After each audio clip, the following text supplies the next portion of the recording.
statistical and not going to really fix anything. The main reason for accidents is lack of experience, not age. Geico Insurance states that in the first year of driving, 1 in 5 16-year-old drivers have an accident.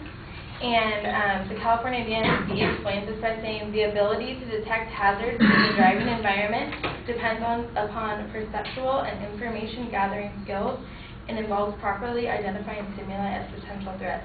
It takes time for young novice drivers to acquire this ability. And just like anything that you're new at, you have to practice before you're going to master it. And so changing it to 18 is just going to make the statistics be from 18 to 23 instead of from 16 to 20. It's not really going to solve anything, but instead, if we implemented something of requiring more changes or more training for the new drivers, that could possibly help with the accidents and citations.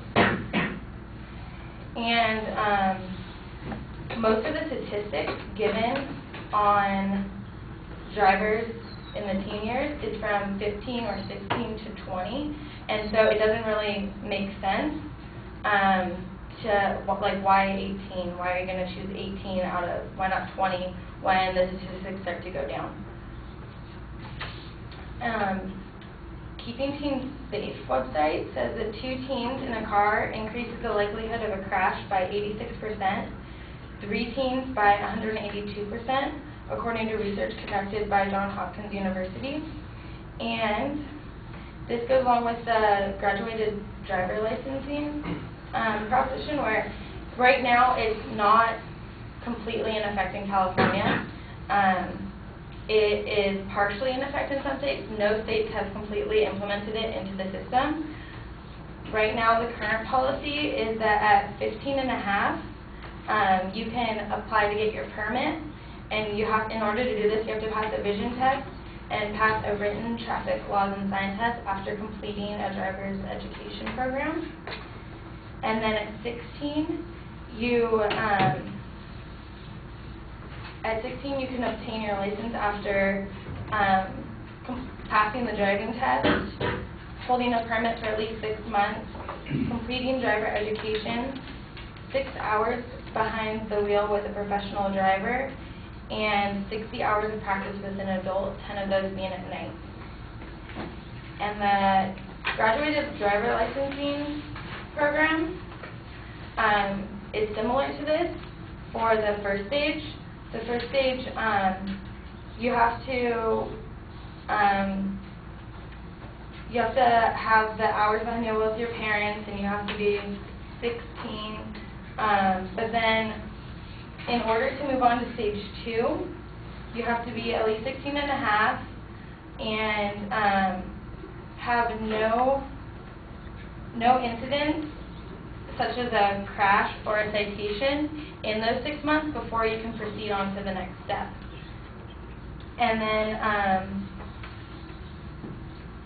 of course, you can't use any electrical portable devices while driving, such as cell phones and iPods or anything like that. And then it's not until you're 18 that you can drive on your own without all of the regulations about the time and how many passengers you have in your car. And according to the Center for Disease Control and Prevention, research suggests that the graduated driver's licensing programs are associated with reductions of 38 and 40% in fatal and injury crashes, respectively, among 16-year-old drivers.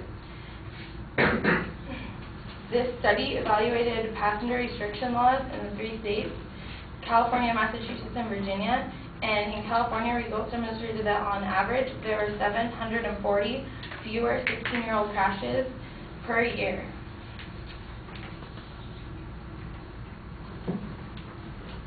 And specifically for 16 and 17-year-old drivers, California reported a 5% reduction in crashes and a 10% reduction in traffic convictions.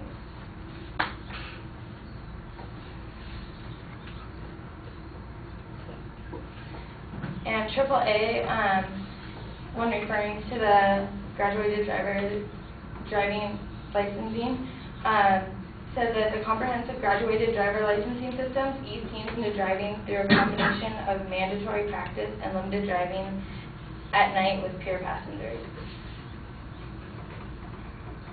And the way that it's not very practical to move it to 18 is a lot of teenagers have after-school jobs and or need to get themselves to school, and for some situations, public transportation isn't very convenient when they need to go straight from school to work and the bus route might not go directly there.